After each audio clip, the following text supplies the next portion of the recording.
प्यारे बच्चों नमस्कार, स्वागत है आप सभी का नॉलेज प्लान पर। और नॉलेज प्लान पर एनसीईआरटी मैथमेटिक्स सीरीज के अंतर्गत आज हम बात करेंगे 10+2 क्लास का जो चैप्टर नंबर 10 है जिसका नाम है वेक्टर अलजेब्रा, उसकी एक्सरसाइज 10.2 की। और उससे पहले हम इसके बेसिक कॉन्सेप्ट को देखते हैं, उसके बाद एक्सरसाइज को देखते हैं। तो देखिए, तो पहली बात आती है वेक्टर एडिशन की। तो बच्चों वेक्टर एडिशन में हम बात किसकी करते हैं, दो वेक्टर्स को हम जोड़ते हैं। तो कैसे जोड़ते हैं, तो देखिए, तो सबसे पहले है triangle law of vector addition. Triangle law of vector addition.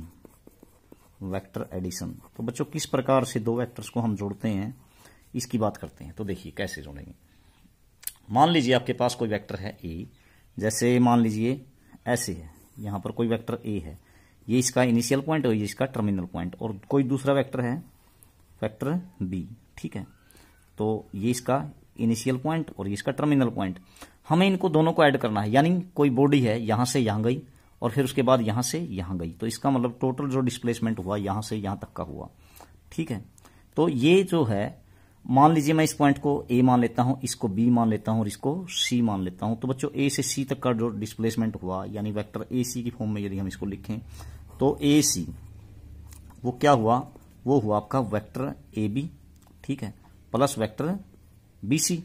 Vector A B plus vector B C, यानी आप क्या कह सकते हैं, ए बी का नाम क्या है, वेक्टर ए बी लिख सकते हैं आप, और इसी प्रकार से प्लस बी सी का नाम वेक्टर बी भी लिख सकते हैं, ठीक है। तो ये आपकी पहली बात हुई। उसके बाद इसको triangle law of vector addition बोलते हैं। वैसे इसमें parallelogram law of vector addition है, वो इसी प्रकार से हो जाएगा, उसकी इतनी ज्यादा जरूरत भी नहीं है, आपको इसी का ज्यादा यूज करना पड़ेगा। उसके बाद अगली बात क्या आती है, अगली बात आती है आपकी जैसे प्रॉपर्टीज ऑफ वेक्टर एडिशन क्या है। तो वेक्टर एडिशन की प्रॉपर्टीज देखते हैं। तो वेक्टर एडिशन में आपका जो पैरेललोग्राम लॉ है वो भी आ जाएगा। तो देखिए, मान लो आप क्या करते हैं, पहली प्रॉपर्टी है प्रॉपर्टी ऑफ वेक्टर एडिशन, तो वो है अगर आप क्या करते हैं ए वेक्टर में बी जोड़ते हैं तो हमेशा ये किसके आएगा, vector B plus vector A के बराबर ही आएगा, इसमें कोई फर्क नहीं पड़ेगा, ठीक है। इसको बोलते हैं कोमुटेटिव लॉ ऑफ वेक्टर एडिशन, यानी कोमुटेटिव लॉ। कोमुटेटिव आप किसी नंबर के ऊपर भी अप्लाई होता है, ये बहुत सारी चीजों के ऊपर अप्लाई होता है, कोमुटेटिव लॉ बोलते हैं। यानी कि आप पहली क्वांटिटी में दूसरी जोड़ो अथवा दूसरे में पहली जोड़ो तो कोई फर्क नहीं पड़ेगा, यानी vector A plus vector B equal to vector B plus vector A होगा। ये इसका मतलब ये हुआ कोमुटेटिव लॉ को ये फॉलो करता है। कैसे कह सकते हैं, इसको ऐसे कह सकते हैं, जैसे मान लीजिए देखो, अभी हमने triangle law of vector addition पढ़ा था। यदि मैं क्या कर देता हूं, देखो एक वेक्टर बना लेता हूं मैं, जो बीसी वेक्टर है ना आपका, इसके इक्वल वेक्टर ले लेता हूं मैं। जैसे ये हो गया, मान लीजिए ये एक वेक्टर है, ठीक है, तो ये इसके इक्वल है, तो इसका इक्वल है, तो इसका मतलब बिल्कुल यूं का इनिशियल पॉइंट और टर्मिनल पॉइंट ये हो गया, तो ये इसके बिल्कुल क्या होगा, पैरेलल होगा, और मैग्नीट्यूड भी दोनों बराबर होंगे, तो ये भी क्या होगा आपका वेक्टर बी होगा या नहीं होगा, बिल्कुल होगा। और इसी प्रकार से यदि मैं क्या कर देता हूं, यहां से यहां ऐसे मिला देता हूं कि ये जो है वेक्टर, ये क्या है ए से सी तक, ये ए से बी के बराबर है, तो ये भी क्या होगा वेक्टर ए, डायरेक्शन और मैग्नीट्यूड सेम है मान लीजिए। तो आप लोग क्या करेंगे, आपने यहां तो triangle law of vector addition लगा ही दिया था, आपने ए सी निकाल लिया था। अब आप इस ए सी वेक्टर को एक दूसरे तरीके से भी निकाल सकते हैं। किस प्रकार से निकाल सकते हैं, यदि मैं वेक्टर बी में क्या जोड़ दूं, वेक्टर बी में यानी कोई बॉडी यहां से यहां गई और फिर प्लस में, फिर यहां पर मान लेते हैं कोई पॉइंट डी है, मान लो, मतलब ए से डी पे गई और फिर डी से कहां गई, मान लीजिए सी पे, तो यानी कि कितना डिस्टेंस कवर किया, ये है वेक्टर ए। तो इसका मतलब जो बी पहले बी पे गई, मतलब बी डिस्टेंस पे और डिस्प्लेसमेंट पे, और फिर डी से सी ए डिस्प्लेसमेंट पे, तो by triangle law of vector addition जोड़ेंगे तो बी प्लस ए, तो वो ए सी के बराबर ही तो आएगा, ठीक है। तो ये हो गया आपका वेक्टर ए सी। इसका मतलब ए सी को आप ऐसे भी लिख सकते हैं वेक्टर बी प्लस ए, और ए सी को ऐसे भी लिख सकते हैं vector A plus vector B.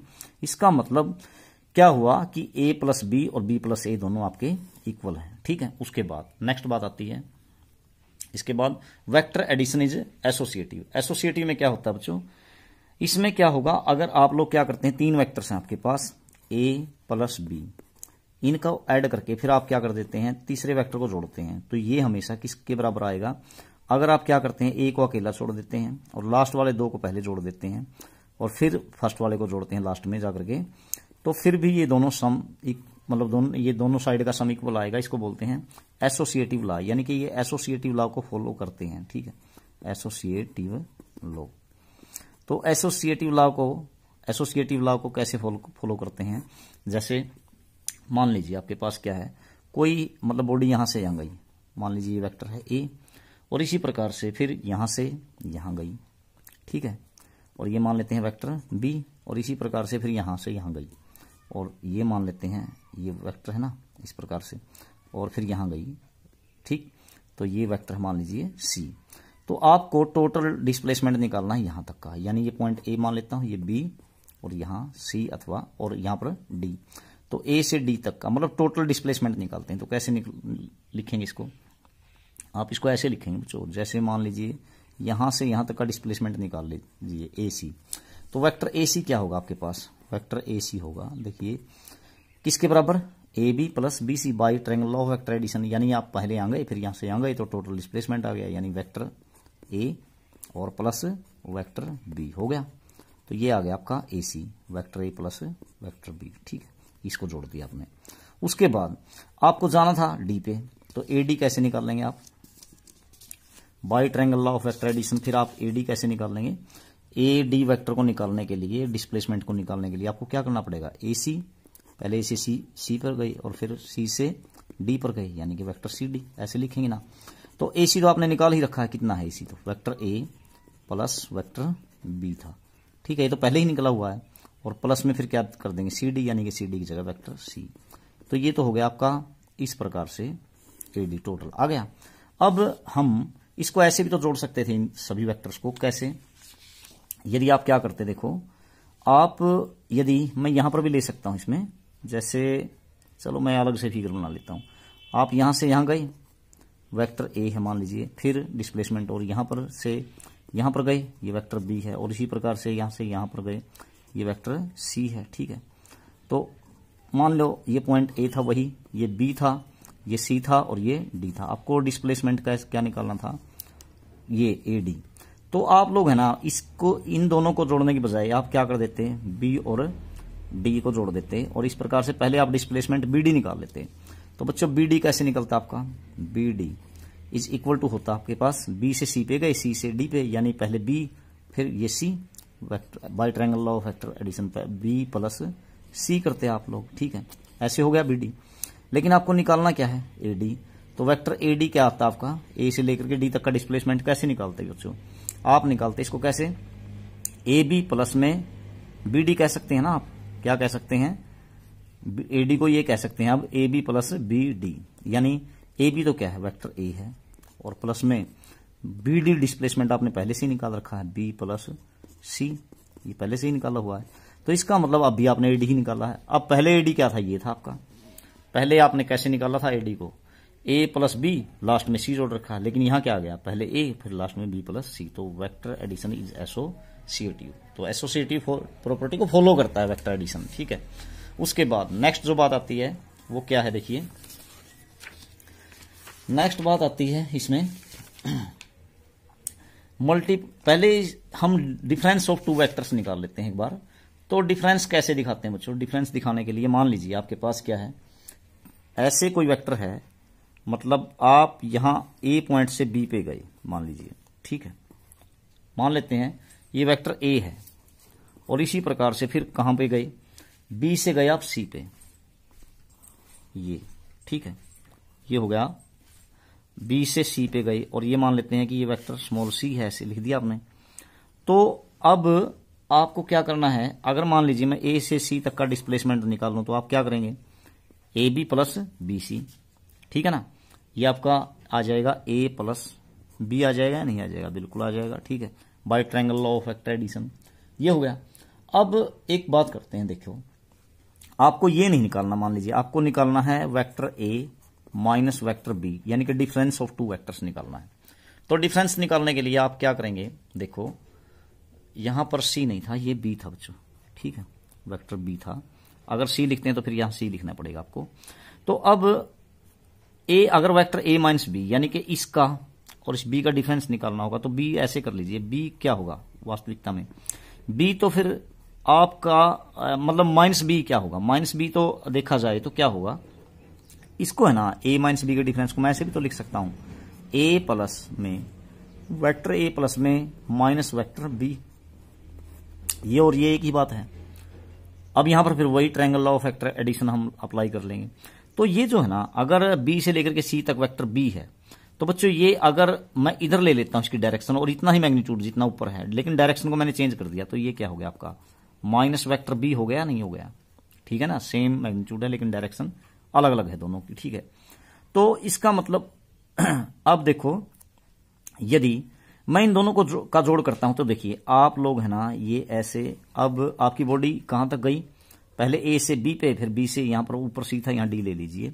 तो मैं यदि एडी निकालता हूं तो एडी वेक्टर आपका कैसे निकलेगा, ठीक है ना, by triangle law of vector addition, vector A plus में वेक्टर बी डी, मतलब A B plus B D, vector A B plus में वेक्टर बी डी, ऐसे लिखोगे नहीं। तो ए बी क्या है आपके पास, वेक्टर ए है, और प्लस में बी डी क्या है बच्चों, बी डी है वेक्टर माइनस वेक्टर बी है। तो इस प्रकार से आप vector A minus vector B को लिख सकते हैं, ए प्लस में इस प्रकार से माइनस बी, या इस तरह से आपका एडी क्या आ जाएगा, आप इस एडी को ये कह सकते हैं वेक्टर ए माइनस में वेक्टर बी, ठीक है ना। इस प्रकार हम डिफरेंस ऑफ टू वेक्टर्स निकाल सकते हैं। उसके बाद अगली जो बात आती है, अगली बात आती है multiplication of vector by scalar. किसी स्केलर के साथ किसी वेक्टर का मल्टीप्लीकेशन, क्या लिखोगे, multiplication of A vector by a scalar, ठीक है। तो अब किसी स्केलर से यदि हम किसी वेक्टर की मल्टीप्लाई करते हैं तो क्या बनता है, यहां क्या था बच्चों, ये डिफरेंस ऑफ टू वेक्टर्स था, डिफरेंस ऑफ टू वेक्टर्स, ठीक है। तो अब मान लीजिए कोई वेक्टर ए है, ये कोई वेक्टर है आपके पास ए है, ठीक है, ये इसकी डायरेक्शन है उस साइड में, और मान लेते हैं ये वेक्टर है, तो आप लोग है ना किसी स्केलर से मल्टीप्लाई कर देते हैं इस वेक्टर ए की। मान लीजिए मैं 1/2 से मल्टीप्लाई कर देता हूं, तो 1/2 का मतलब क्या हो जाएगा, ये इस वेक्टर का हाफ हो जाएगा, डायरेक्शन सेम रहेगी, 1/2 ए वेक्टर हो जाएगा ये, ठीक है। और इसी प्रकार से यदि मैं क्या कर लेता हूं, 2a वेक्टर ले लेता हूं, तो 2a वेक्टर का मतलब क्या होगा बच्चों, ये इससे क्या होगा, डबल होगा पहले वाले से, यानी दूसरे वाले से 4 गुना होगा, ये 2a होगा। ऐसे ही यदि मैं क्या कर देता हूं, ये मैं मान लीजिए मैं ये 1/2a था, अगर मैं -1/2a कर देता हूं तो ये क्या हो जाएगा, ये इसकी डायरेक्शन चेंज हो जाएगी, -1/2a, लेकिन आपका मैग्नीट्यूड इसका और इसका सेम रहेगा, इसकी डायरेक्शन उस साइड में थी, इसकी डायरेक्शन इस साइड में हो जाएगी, ठीक है। तो इस प्रकार से हम, ये क्या है, स्केलर्स हैं, 2 1/2, यहां पर 1 है, यहां -1/2 है, ये क्या है, ये स्केलर है। यदि आप किसी वेक्टर की किसी स्केलर से मल्टीप्लाई करते हैं, तो स्केलर का मतलब क्या होता है बच्चों, जिसमें मैग्नीट्यूड तो हो लेकिन डायरेक्शन ना हो, तो स्केलर से मल्टीप्लाई करते हैं, तो इसका मतलब तो बस यही होगा, ये यही बताएगा कि मतलब भाई अगर आपका ए है उसको 2 से मल्टीप्लाई कर देते हैं तो उससे डबल हो जाएगा उसका मैग्नीट्यूड, और कुछ नहीं है। अगर हाफ कर देते हैं ए का, इसका मतलब 1/2 से मल्टीप्लाई कर देते हैं एक की बजाय, तो स्केलर से, तो इसका मतलब क्या है, इसका जो मैग्नीट्यूड है इस वेक्टर का, इससे हाफ हो जाएगा। और यदि इसी की आप क्या करते हैं, -1/2 से मल्टीप्लाई कर देते हैं, यानी इसका हाफ हो जाएगा मैग्नीट्यूड, और साथ में इस वेक्टर की जो डायरेक्शन है वो इससे उल्टी हो जाएगी। बस यही बात दिखाती है किसी स्केलर से आप मल्टीप्लाई करते हैं तो, ठीक है, यानी कि डायरेक्शन का अंतर आ जाता है और मैग्नीट्यूड का अंतर आ जाता है, इस प्रकार से बात होती है। उसके बाद है, अगली बात है, आगे आता बच्चों कंपोनेंट्स ऑफ ए वेक्टर। अगर आप किसी वेक्टर को कंपोनेंट्स में तोड़ते हैं तो फिर कैसे बनता है, तो कंपोनेंट्स ऑफ ए वेक्टर, यहां पर आती है बात, कंपोनेंट्स ऑफ ए वेक्टर, किसी वेक्टर के कंपोनेंट्स कैसे लिखते हैं। तो देखिए मान लीजिए आपके अंदर स्पेस में, मतलब मैं प्लेन मतलब वो बना लेता हूं, कोऑर्डिनेट बना लेता हूं, जैसे ये है आपका, मान लीजिए आपका वाई एक्सिस और ये है आपका एक्स एक्सिस। मैंने कोऑर्डिनेट सिस्टम को कहां बना लिया, स्पेस के अंदर। और इसी प्रकार से ये है, मान लेते हैं जेड एक्सिस आपका, ठीक है। तो जब हम बात करते हैं, ये आपका ओरिजिन है, तो यहां पर तीनों एक्सिस के ऊपर मैं 3 पॉइंट ले लेता हूं। जैसे एक्स एक्सिस के ऊपर मैंने एक पॉइंट लिया बच्चों 1 यूनिट डिस्टेंस पे, 1 यूनिट डिस्टेंस के ऊपर एक पॉइंट ले लिया मैंने यहां तक, ठीक है, यहां 1 यूनिट है। तो यहां से यहां तक का डिस्टेंस मान लीजिए 1 यूनिट या 1 सेंटीमीटर, जितना भी लेना चाहिए 1 की उसमें लीजिए, 1 इकाई लीजिए। तो ये पॉइंट है मान लीजिए ए। तो इसके कोऑर्डिनेट क्या होंगे, एक्स की वैल्यू तो यहाँ 1 है, वाई की वैल्यू 0 और जेड की वैल्यू 0, क्योंकि वाई और जेड कोऑर्डिनेट एक्स एक्सिस के ऊपर 0 0 होंगे। इसी प्रकार से आपका जो ये है वाई एक्सिस के ऊपर, ये भी 1 यूनिट डिस्टेंस है मान लीजिए। तो यहां पर आपने कोऑर्डिनेट लिए, एक्स की वैल्यू तो 0 होगी, वाई 1 होगा और जेड 0 होगा, और 1 यूनिट डिस्टेंस पे यहां पर भी एक पॉइंट ले लेते हैं जेड एक्सिस के ऊपर। तो इसका मतलब यहां पर 0 0 और 1 होगा। ठीक है, ऐसे हो गया। अब बच्चों इसमें एक बात सोचने की है, हम यूनिट वेक्टर की बात करते हैं, क्योंकि यूनिट वेक्टर आप लोग पिछली जो वीडियो थी 10.1 की, मैंने उसमें यूनिट वेक्टर के बारे में कुछ डेफिनेशंस आपको बताई थी। तो यूनिट वेक्टर को हम कैप से लिखते हैं, जैसे ए कैप बी कैप, इस प्रकार से। तो मैं क्या ले लेता हूं, तीनों एक्सिस के अलोंग मैं यूनिट वेक्टर ले लेता हूं। ठीक है, यूनिट वेक्टर्स का मतलब क्या होता है बच्चों, यूनिट वेक्टर होते हैं जिनका मैग्नीट्यूड 1 यूनिट होता है। तो मान लीजिए मैं यहां से यहां तक एक यूनिट वेक्टर ले लेता हूं जिसका नाम है आई, रख दिया यूनिट वेक्टर आई कैप। और इसी प्रकार से इस वाई एक्सिस के अलोंग मैंने एक यूनिट वेक्टर लिया जिसका नाम क्या है जे, और सिमिलरली यहां पर मैंने एक यूनिट वेक्टर लिया जिसका नाम है के। ठीक है, तीनों एक्सिस के अलोंग मैंने यूनिट वेक्टर ले लिए जिनका मैग्नीट्यूड 1 यूनिट है।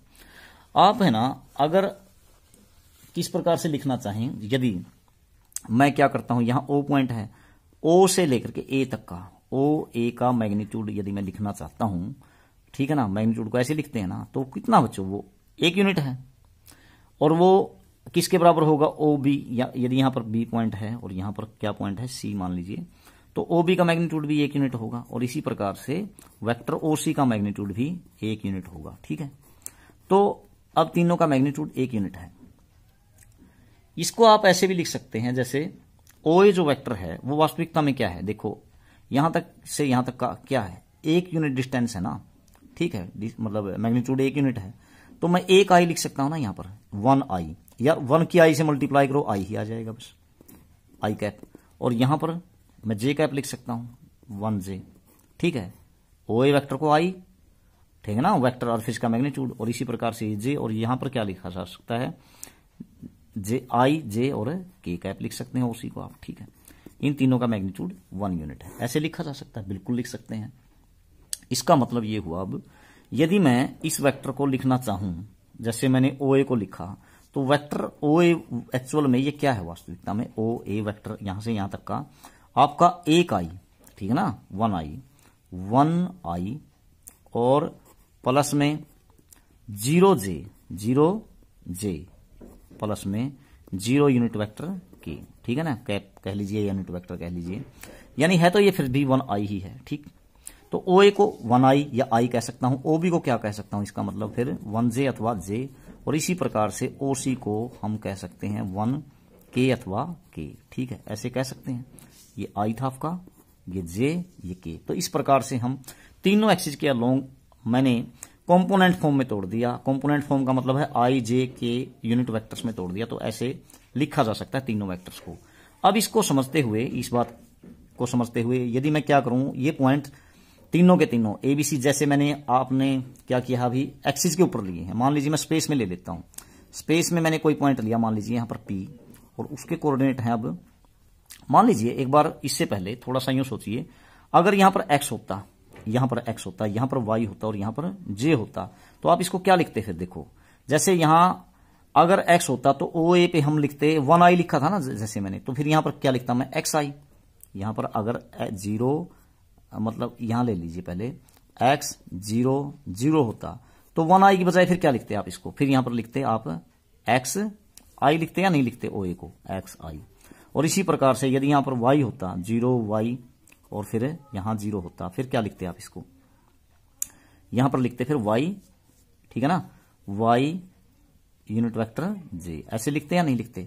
और इसी प्रकार से इसको क्या लिखते, जेड यूनिट वेक्टर के लिखते या नहीं लिखते, बिल्कुल लिखते, ऐसे ऐसे लिखा जाता है फिर इनको। ठीक है, तो इसका मतलब ये हुआ, अगर यहां पर पी कोई पॉइंट है, उसके कोऑर्डिनेट क्या है, एक्स वाई और जेड, फिर इसको क्या लिखेंगे, ओपी वेक्टर को। तो मैं इस ओपी वेक्टर को ऐसे लिखूंगा, अब किस तरीके से, अगर स्पेस में है तो वेक्टर ओपी लिखा जाएगा। इस बात को ध्यान में रखते हुए आप लिखेंगे, जैसे ये लिखे थे मैंने, एक्स आई, अगर यहां 1 होता 1 1 1 तो 1 आई 1 जे और 1 के लिखता, अब ये एक्स वाई जेड है तो एक्स आई और प्लस में वाई जे और प्लस में जेड के। और ये बात ध्यान रखना कि ये जो आई जे के हैं ये क्या है, तीनों एक्सिस के अलोंग क्या है, यूनिट वेक्टर्स हैं जिनका मैग्नीट्यूड 1 यूनिट है। ठीक है ना, तो ये ओपी वेक्टर हो गया आपके पास। ठीक, अब इस वेक्टर को हम कंपोनेंट फॉर्म में इस प्रकार से लिखते हैं, एक्स आई प्लस वाई जे प्लस जेड के। ध्यान रखना इस बात का। ठीक है, इसी प्रकार से अब जब अगली बात आती है वो क्या आती है उसको के बारे में देखते हैं। आगे आता है बच्चों, जैसे मान लीजिए यहां दे रखा है आपको वेक्टर ज्वाइनिंग 2 पॉइंट्स। ये तो एक पॉइंट की बात आई थी बच्चों। ठीक है, ओपी को हम ऐसे लिखते हैं। अब अगर कंपोनेंट फॉर्म में लिखना हो 2 पॉइंट्स को जोड़ रहा है कोई वेक्टर, तो उसको कैसे लिखेंगे। ठीक है, उसकी बात करते हैं। तो यहां पर बात है vector joining 2 points, vector joining 2 points, joining 2 points. तो 2 पॉइंट्स को जोड़ने वाले हम वेक्टर की जब बात करेंगे तो कैसे बात करेंगे। देखिए, मान लीजिए आपका यही वही आपका कोऑर्डिनेट सिस्टम है, ये आपकी वाई एक्सिस है, यहां पर आपकी एक्स एक्सिस है, और इसी तरीके से आपकी ये जेड एक्सिस है। तो तीनों एक्सिस के ऊपर यहां पर जब बात करते हैं आप लोग, तो यहां मान लीजिए इस स्पेस के अंदर 2 पॉइंट्स हैं। मान लीजिए यहां पर P1 पॉइंट है कोई, और इसके कोऑर्डिनेट्स हैं x1, y1 और z1। और इसी प्रकार से कोई दूसरा पॉइंट है यहां पर P2, और इसके कोऑर्डिनेट्स मान लेते हैं क्या, x2, y2 और z2। अब इन दोनों पॉइंट्स P1 और P2 को जोड़ने वाला जो वेक्टर है P1 P2 या P2 P1 कह लीजिए, मान लीजिए मैं P1 P2 बोल रहा हूं इस वेक्टर को, तो मैं इस वेक्टर को कैसे निकाल लूं, यानी वेक्टर ज्वाइनिंग 2 पॉइंट्स, इस वेक्टर को कंपोनेंट फॉर्म में लिखूं तो मैं कैसे लिखूंगा। तो इसके लिए क्या करना पड़ेगा आपको, इसके लिए करना पड़ेगा, देखो आप इनको दोनों को P1 और P2 को ओरिजिन से ज्वाइन कर लीजिए। ओरिजिन से ज्वाइन कर दिया तो ये हो गया आपका OP1 और ये हो गया OP2 वेक्टर। ठीक है, तो हमें निकालना क्या है, P1 P2 को। तो पहले मैं क्या लिखता हूं, इस पे जो ट्रायंगल लॉ वेक्टर एडिशन है वो लगा लेता हूं। देखो बच्चों, अगर मैं पहले OP1 वेक्टर निकाल लेता हूं, OP1 वेक्टर निकाल दिया मैंने, प्लस में फिर P1 P2 वेक्टर निकाल लेता हूं, P1 P2। तो देखिए by triangle law of vector addition total displacement क्या हुआ, OP1 प्लस P1 P2 किसके बराबर हो गया, OP2 के बराबर हो गया, OP2 के बराबर हो गया ना। लेकिन मुझे निकालना कौन सा है, P1 P2। तो P1 P2 को मैं यदि निकालता हूं तो P1 P2 वेक्टर यदि मुझे निकालना है, उधर क्या है आपके पास OP2 है, तो OP को 1, ये जो OP1 है, OP1 को उधर ले जाइए, माइनस OP1 हो जाएगा वेक्टर। अब P1 P2 को निकालने के लिए ये काम करना पड़ेगा आपको। अब OP2 क्या है आपका, देखिए OP2 को यदि मैं कंपोनेंट फॉर्म में लिखूं, जैसे अभी मैंने पीछे बताया एक्स वाई जेड था स्पेस में, तो आपने लिखा था इसको, इस वेक्टर को एक्स आई प्लस वाई जे प्लस जेड के अभी लिखा था। अब मैंने बताया था कंपोनेंट फॉर्म में पीछे ही। ठीक है, अभी बात कर चुके। फिर ऐसे ही लिखूंगा, यहाँ एक्स वाई जेड की बजाय क्या है, x2 y2 z2। क्या लिखूंगा मैं इसको, x2 i plus y2 j plus में z2 k। ऐसे लिखेंगे ना कंपोनेंट फॉर्म में, अभी मैंने बताई थी कंपोनेंट फॉर्म, माइनस में। फिर OP1 को कैसे लिखेंगे, इसको x1 i प्लस में y1 j और प्लस में z1 k, ऐसे लिखेंगे। ठीक है, अब क्या कर लेते हैं, P1 P2 को यदि आपने निकालना, P1 P2 वेक्टर को यदि आप निकालना चाहते हैं, तो देखो ये जो है ना, इनके जो ये आई जे के हैं, ये क्या है, इनमें कॉमन है। तो आप लोग क्या कर सकते हैं बच्चों, स्केलर कंपोनेंट घटा दीजिए, ये कॉमन हो जाएंगे इनमें, यानी x2 माइनस x1 i और प्लस में y2 minus y1 j, y2 minus में y1 j और प्लस में सिमिलरली क्या हो जाएगा, z2 माइनस z1 के प्लस z2 माइनस z1 के, ऐसे बन जाएगा z2 minus z1 unit vector के, या k कैप कह लीजिए, i कैप j कैप और k कैप कह सकते हैं इनको। तो ऐसे है। तो इस प्रकार से आप क्या कर सकते हैं, 2 पॉइंट्स को जोड़ने वाले वेक्टर को निकाल सकते हैं P1 P2 को। ठीक है, अब उसके बाद अगली बात आती है कि आप यदि P1 P2 का मैग्नीट्यूड निकालना चाहें, तो P1 P2 का मैग्नीट्यूड कैसे निकलेगा, वो बच्चों ऐसे ही निकलेगा जैसे आपको मैंने पीछे बताया था। जैसे मैं प्लेन में एक पॉइंट लेकर के बताता हूं आपको। प्लेन में हमने क्या किया था, एक पॉइंट लिया था P, और इस P के कोऑर्डिनेट हमने माने थे पिछली वीडियो में XY मान लीजिए। और ये वेक्टर ओपी निकालना है, इसका टोटल मैग्नीट्यूड आपने निकालना है। तो आप लोग क्या करो, इस पर परपेंडिकुलर डाल लो।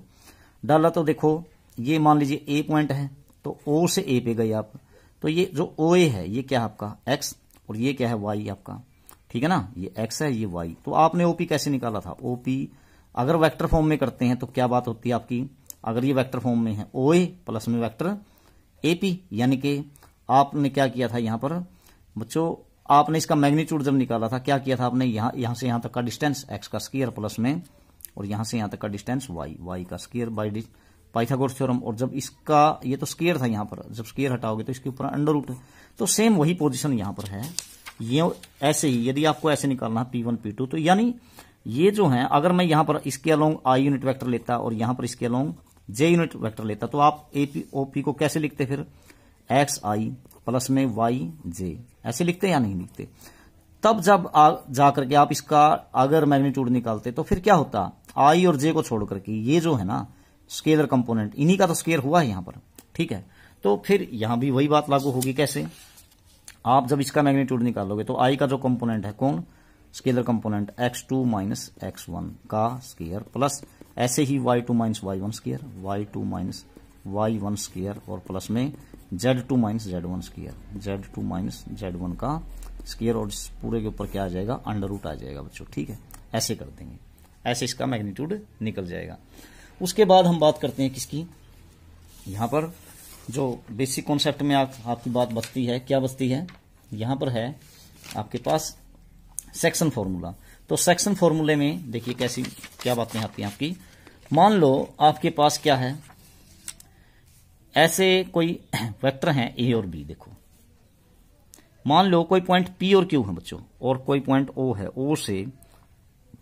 ओ से है यहां पर कोई पॉइंट पी, ऐसे ये कोई वेक्टर है, ठीक है, ओपी। अब एक बात सोचो बच्चों, ये पॉइंट पी का पोजीशन वेक्टर ओपी है, पोजीशन वेक्टर की बात हम पहली वीडियो में कर चुके हैं। तो मतलब पॉइंट पी का पोजीशन वेक्टर कौन है, ओ पी वेक्टर, ठीक है। अब है हमारे पास, मान लीजिए इसका नाम है ए भी रख सकते हैं हम, ये रख दिया मैंने। इसी तरीके से कोई दूसरा पॉइंट क्यू है, उस क्यू पॉइंट का पोजीशन वेक्टर है ओ क्यू, ठीक, ऐसे है। तो ये है मान लीजिए वेक्टर बी, ठीक है। अब क्या करना हमें, इन पी और क्यू दोनों वेक्टर्स को क्या कर दो, इनको ज्वाइन कर दो इस प्रकार से, ठीक है। तो ये हो गया। अब ये है मान लीजिए वेक्टर पी क्यू, इस प्रकार से हो गया वेक्टर पी क्यू। अब हमें क्या करना हो, मान लीजिए कोई पॉइंट पी और क्यू के बीच में क्या हो, आर ऐसे हो, आर कोई पॉइंट है और इस आर का पोजीशन वेक्टर है मान लीजिए आर, ठीक है ना। आप इनको ये भी कह सकते हैं, देखो ये वेक्टर ओपी है ए, या ये कह लीजिए पी का पोजीशन वेक्टर ए है, पोजीशन वेक्टर की बात की थी ना हमने। ये वेक्टर है जैसे में देखिए ओ क्यू, इसको कह लीजिए बी, अथवा क्यू का पोजीशन वेक्टर क्या है B, with respect to origin कह रहे हैं हम पोजीशन वेक्टर, ठीक है। और इसी पॉइंट प्रकार से कोई वेक्टर है ओ आर, ठीक है, और ये भी कह सकते हैं आर पॉइंट का पोजीशन वेक्टर कौन है, आर है, ठीक है। तो यदि ऐसा दे रखा हो कि ये जो आर है ये क्या करता हो, इस मतलब ओ पी को और ओ क्यू को बनाने वाले वेक्टर को, या यूं कह लीजिए पी क्यू वेक्टर्स को किसी रेशो में डिवाइड करता है, पी क्यू वेक्टर्स को कैसे, एम रेशो एन में। तो आपको इस आर का पोजीशन वेक्टर, पॉइंट आर का पोजीशन वेक्टर निकालना है, तो वो कैसे निकलेगा, ठीक है, यानी ओ आर वेक्टर कैसे आएगा। तो ओ आर को निकालने के लिए या स्मॉल आर वेक्टर को निकालने के लिए क्या करना पड़ेगा, तो देखिए इसके लिए यदि आप एक बात देखते हैं, देखिए आप ऐसा नहीं कह सकते क्या, देखियो आप इसको ऐसे लिख सकते हैं बच्चों कि पी क्यू, ठीक है ना, आप पी क्यू अपॉन में पी आर ले सकते हैं, नहीं ले सकते, बिल्कुल ले सकते हैं, ठीक, पी, या फिर आर क्यू अपॉन में पी आर भी ले सकते हैं, आपकी मर्जी है, किसी प्रकार से ले लीजिए। तो मान लीजिए ये एम रेशो है, ये एन है, मान लो मैं ऐसे ले लूं बच्चों पी आर, इन दोनों का ही रेशो निकाल लेता हूं मैं, वेक्टर पी आर का ऐसे, ठीक है, और अपॉन में आर क्यू का, तो बच्चों वो रेशो क्या दिया है, देखो एम रेशो एन दिया है या नहीं, एम रेशो एन ऐसे दे रखा है, पी आर का और आर क्यू का, ऐसे लिख दिया। अब देखिए मैं यदि पी आर को निकालना चाहता हूं तो पी आर को कैसे निकालूंगा मैं, देखिए इसको है ना, इसके लिए पहले मैं इसको इक्वेशन नंबर 1 मान लेता हूं बच्चों, ठीक है। पहले मैं क्या करता हूं, देखो एक काम कर लेते हैं, क्या कि यहां से ओ से पी पे जाते हैं और पी से आर पे जाते हैं। ओ पी प्लस में क्या कर दूं मैं, P R, vector OP plus vector P R. तो by triangle law of vector addition, ये टोटल डिस्प्लेसमेंट किसके बराबर हुआ, ओ आर के, ओ आर के बराबर हो गया। ठीक है, अब ये जो ओपी है, ओपी क्या है बच्चों आपके पास, ओपी है वेक्टर ए, यहां पर वेक्टर ए लिख सकते हैं आप, लिख दिया प्लस में, यहां पर आपने पी आर यूं का यूं लिख लिया वेक्टर पी आर, और is equal to O R क्या है बच्चों, ओ आर है वेक्टर आर, ओ आर। ठीक है, वेक्टर आर है। अब यहां से पी आर निकालिए आप, तो वेक्टर पी आर निकाल लेंगे तो क्या हो जाएगा, देखिए आर माइनस ए हो जाएगा, नहीं वेक्टर आर माइनस में ए, वेक्टर ए। ठीक है, इसी प्रकार से अब दूसरी बात, इसको मान लेते हैं इक्वेशन नंबर सेकंड। मान लीजिए मैंने, चलो पी आर निकाल लिया मैंने, ठीक है, वन इसी को मान रखा हमने। अब किस में आ जाइए, अब इस ट्रायंगल में आ जाइए, किसमें, ओ आर क्यू में। ठीक है, तो ओ आर क्यू में यदि मैं ओ से आर पे जाता हूं, वेक्टर ओ आर प्लस में आर क्यू पे जाता हूं, फिर वेक्टर आर क्यू, तो ये total displacement by triangle law of vector addition क्या हुआ, ओ क्यू के बराबर हुआ, वेक्टर ओ क्यू के बराबर हो गया। अब देखिए ओ आर कितना आपके पास, वेक्टर आर है, स्मॉल आर लिख दिया आपने, प्लस में आर क्यू क्या है आपके पास, आर क्यू को ऐसे लिख लीजिए आर क्यू, और बराबर है ओ क्यू, ओ क्यू कौन है, वेक्टर बी है बच्चों। अब यहां से वेक्टर आर क्यू की वैल्यू निकाल लीजिए, क्या हो जाएगा, वेक्टर बी माइनस में वेक्टर आर, ऐसे लिख लिया। ठीक है, अब आपने क्या निकाल लिया, पी आर भी निकाल लिया और आर क्यू भी, दोनों का रेशो निकालिए। ये देखो मैंने लिखा था ना P R upon R Q, equation number first में रख दीजिए या यूं कह लीजिए। तो पी आर क्या है, vector P are, equation first में यही तो था, अपॉन में दूसरा आर क्यू, ये किसके बराबर आया बच्चों, इन दोनों का रेशो है एम बाई एन, लेकिन इसको एम बाई एन को चलो यहां लिख दीजिए, चलो M by N, M upon में एन लिख दिया। और पी आर तो क्या आया था आपके पास, पी आर आया था R minus A, R minus A vector, और क्यू आर या आर क्यू क्या था, क्यू आर नहीं बोलेंगे इसको, आर क्यू ही बोलेंगे, B minus R, vector B minus में आर है। ठीक है, ऐसे हो गया। अब आप लोग क्या कर लीजिए, बाई क्रॉस मल्टीप्लीकेशन क्या हो जाएगा बच्चों, देखो क्रॉस मल्टीप्लीकेशन से आपके पास होगा, यहां पर आपको आर वेक्टर निकालना है, कहने का मतलब ये है। तो पहले मैं किसकी मल्टीप्लाई कर लूं, मैं इसकी कर लेता हूं, किसकी, एम की, बी के साथ, बी और आर के साथ, क्या हो जाएगा, M vector B minus M vector R is equal to, यहां पर क्या हो जाएगा, एन वेक्टर आर, ठीक है, और माइनस ए वेक्टर आर, ऐसे हो गया बच्चों। तो यहां देखिए क्या हो गया, आपने जब मल्टीप्लाई की, ये थोड़ी सी गलत हो गई बच्चों, N vector R minus N vector A आ गया बच्चों यहां पर, ठीक है ना, एन वेक्टर ए, ऐसे है इस प्रकार से। अब आप लोग क्या करो, ये जो एम ए, एम बी और एन ए है, इनको इधर कर लीजिए, इधर ले आइए, एम वेक्टर बी प्लस नहीं हो जाएगा इधर, प्लस एन वेक्टर ए, इसको तो मैं इधर ले आया, उधर क्या बच गया, N vector R, N vector R plus M vector R, M vector R, ऐसे आ गया। ठीक है, अब आप लोग क्या करो, इन दोनों में से आर कॉमन निकाल लीजिए, तो ये हो जाएगा एम बी, तो लेफ्ट हैंड साइड में तो यूं का यूं M vector B plus N vector A, N vector A is equal to, उन दोनों में से आर कॉमन निकाल लेंगे तो यहां देखिए क्या बच जाएगा आपके पास, और एन प्लस एम कह लीजिए या M plus N, M plus N, और साथ में क्या हो जाएगा, वेक्टर आर, ऐसे। तो वेक्टर आर निकाल लेंगे तो बच्चों क्या बनेगा, ये देखिए, ये एम प्लस एन को इधर ले आइए, क्या हो जाएगा, एम आर बराबर है vector R is equal to, क्या है यहां पर, M B plus N A, M vector B plus N vector A, और ये जो एम प्लस एन है ये नीचे आ जाएगा, एम प्लस एन, ऐसे आ जाएगा। ठीक है, तो इस प्रकार से आपका वेक्टर आर अथवा ओ आर वेक्टर कह लीजिए, ये इस प्रकार निकलेगा, कैसे, एम गुणा में वेक्टर बी प्लस एन गुणा में वेक्टर ए, ठीक है ना, जो रेशो है ना उसकी वेक्टर से गुणा, इस प्रकार से, और नीचे एम और एन का सम आ जाएगा। तो इस प्रकार से हम इस वेक्टर के मतलब आर के, या तो ये कह लीजिए आर का पोजीशन वेक्टर आर निकाल सकते हैं या वेक्टर ओ आर निकाल सकते हैं। ठीक है, और इसी प्रकार से यदि यहां पर ये रेशो क्या होता है, एम और एन आपका 1 1 होता है, यानी कि ये मिड पॉइंट होता है आर, तो फिर आपके पास ये वेक्टर आर क्या आता है बच्चों, मिड पॉइंट के का मतलब ये मिड पॉइंट होता तो फिर ओ आर वेक्टर अथवा स्मॉल आर वेक्टर क्या बनता है आपका, ये तो 1 हो गया, तो 1 की जगह बी और प्लस में यहां भी 1 तो ए, और नीचे क्या लिखते हैं आप एम प्लस एन यानी 1 + 1 फिर 2 लिख देते। इस प्रकार से मिड पॉइंट होने पर ये इस प्रकार से ये पोजीशन वेक्टर निकल जाता है।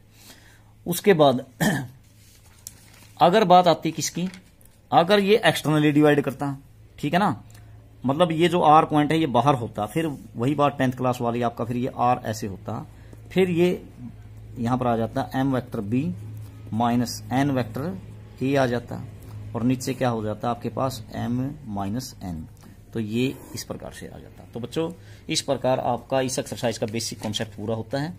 अब कुछ सम देख लेते हैं इस एक्सरसाइज के। तो पहला सम है, देखिए पहला ही सम है, आपको दिया क्या 10.2 compute the magnitude of the following vectors.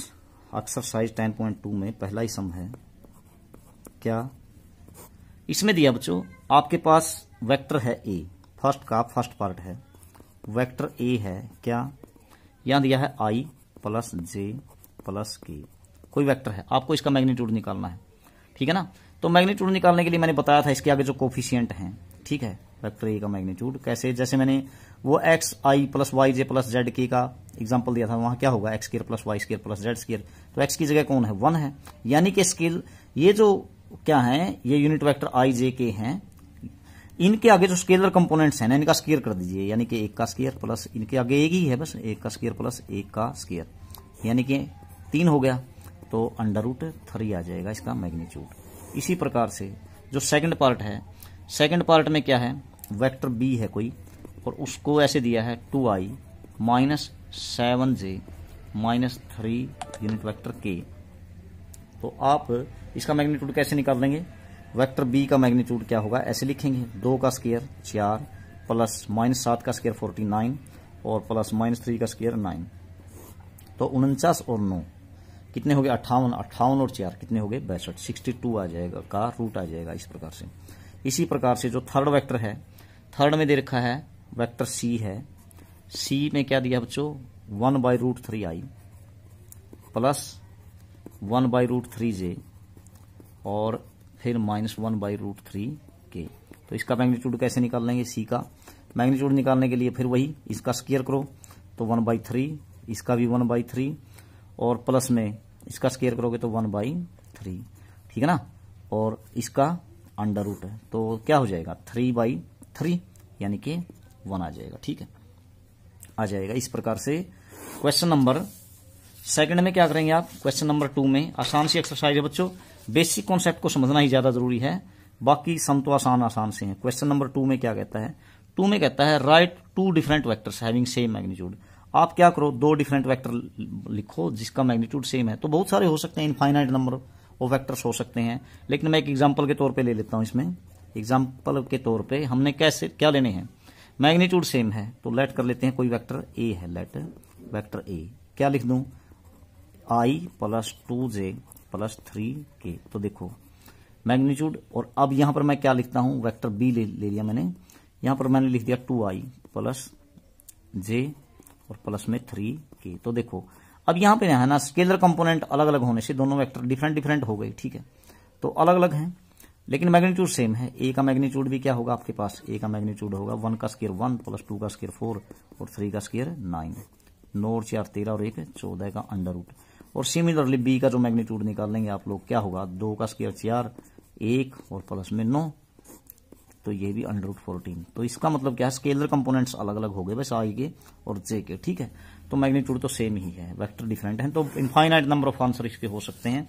उसके बाद क्वेश्चन नंबर है आपके पास क्या third, try 2 different vectors having same direction. आपको डिफरेंट वेक्टर लिखने हैं लेकिन डायरेक्शन क्या होनी चाहिए सेम। तो देखो डिफरेंट वेक्टर्स कैसे लिखेंगे, जैसे मान लीजिए तीसरे के भी बहुत सारे आंसर हो सकते हैं, इनफाइनाइट नंबर ऑफ सॉल्यूशन हो सकते हैं इसके, लेकिन आपको डायरेक्शन सेम लिखनी है लेकिन वेक्टर डिफरेंट होने चाहिए। जैसे लेट किया मैंने कोई वेक्टर ए है और उसमें क्या लिख दिया बच्चों मैंने i + 2j, ठीक है ना, और प्लस में 3k ऐसे लिख दिया। और इसी प्रकार से बी है ना, अब इसमें क्या लिख दें, यहाँ पर मतलब इसको 3 से 4 से मल्टीप्लाई कर दीजिए, यानी 3i प्लस 2 3 6 जे और प्लस में 3 3 9 के, ठीक है ना।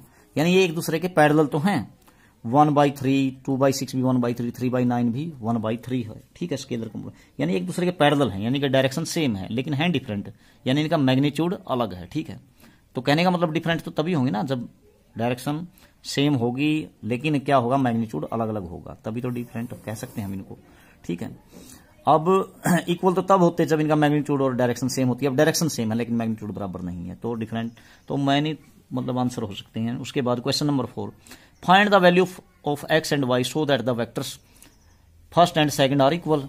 आपके पास क्या दे रखा है बच्चों, 2 वेक्टर हैं, कौन कौन से, पहले है 2i plus 3j, 2i plus 3j, और दूसरा वेक्टर है कौन सा इसके equal, xi plus y cap j cap, या यूनिट वेक्टर बोल सकते हैं i j या i कैप j कैप।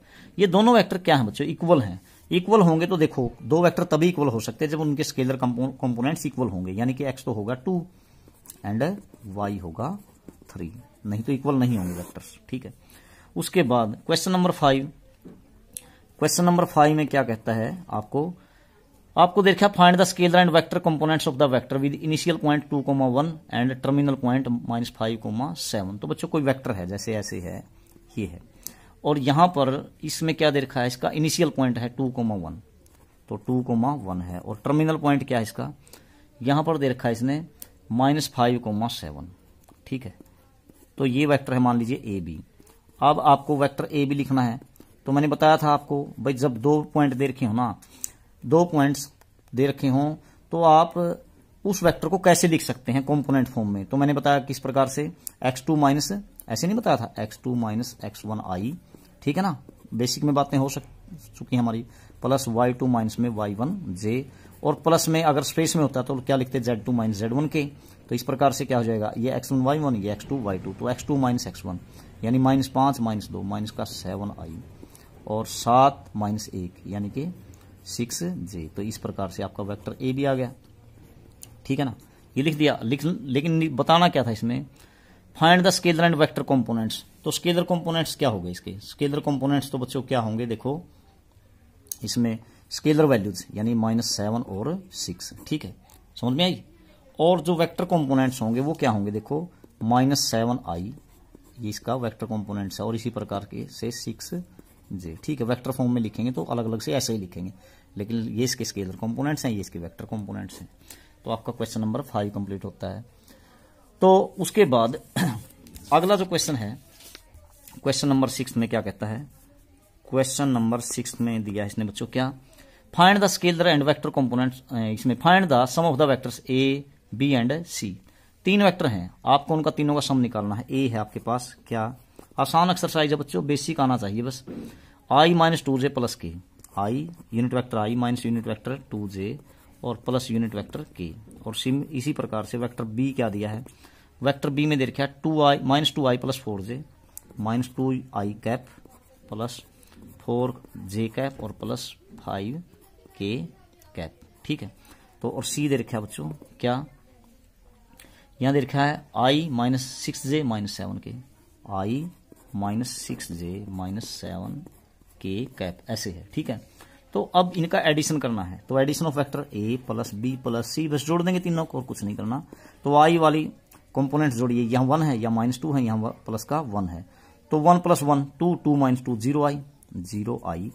फिर देखो प्लस में देखिए -6 और -2 तो -8 माइनस के और 4 प्लस के, तो माइनस के 4j हो गया, और प्लस के देखिए यहाँ पर क्या हो गए, k वाली वैल्यू देखिए 5 और 1 6 में से 7 गया, तो माइनस का 1k बच गया। तो इस प्रकार से आप लिख सकते हैं -4j और माइनस का ka 1k, ठीक है ना। i का कंपोनेंट तो इसमें 0 है ना, तो इस प्रकार से लिख सकते हैं। तो उसके बाद क्वेश्चन नंबर 7 में क्या कहता है, 7 में कहता है बच्चों find the sum of the vectors in the direction of, find the unit vector in the direction of the vector A. कोई वेक्टर ए है बच्चों यहाँ पर, और वेक्टर ए में क्या दे रखा है इसने, i plus j plus 2k, i plus J plus 2k, ये कोई वेक्टर है और इसके अनुरूप आपने क्या निकालना है, एक यूनिट वेक्टर। तो बच्चों मैंने बताया था यूनिट वेक्टर को हम कैप से लिखते हैं इस तरह से, और ये इस ए का यूनिट वेक्टर है ए, ठीक है, ए कैप। तो इसको लिखें कैसे बच्चों, मैंने फर्स्ट वीडियो में बताया था, आप वेक्टर ए को इसी के मैग्नीट्यूड से डिवाइड कर देते हैं तो आपका यूनिट वेक्टर आ जाता है, दिए गए वेक्टर को उसी के मैग्नीट्यूड से डिवाइड। यानी वेक्टर क्या है ए, ये है आई प्लस जे प्लस 2k, और इसको डिवाइड करना है इसी के मैग्नीट्यूड से। इसका मैग्नीट्यूड मैंने बताया ही दिया आपको कैसे, इनके स्केलर कंपोनेंट्स का स्केयर करके ऐड कर देंगे, एक का स्केयर 1 प्लस 1 का स्केयर यहाँ भी 1 और प्लस 2 का स्केयर 4, तो क्या हो गया 4 और 2 6। यानी कि यहां पर लिखेंगे, या तो ऐसे लिख दीजिए तीनों के अलग अलग, या फिर इकट्ठा भी लिख सकते हैं, या फिर 1 है ना, यहाँ 1/√6 हो गया, 1/√6, फिर आई यूं का यूं प्लस ऐसे ही 1/√6j प्लस में 1/√6j और प्लस में 2/√6k, 2/√6k।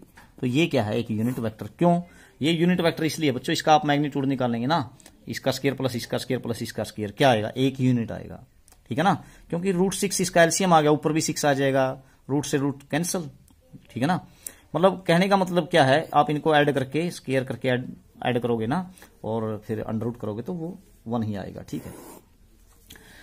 तो इस तरह से आ जाता है आपके पास। तो बच्चों इस तरह के सम है इसमें, तो बाकी के बचे हुए जो सम है वो नेक्स्ट वीडियो में करेंगे। तब तक के लिए आपका धन्यवाद।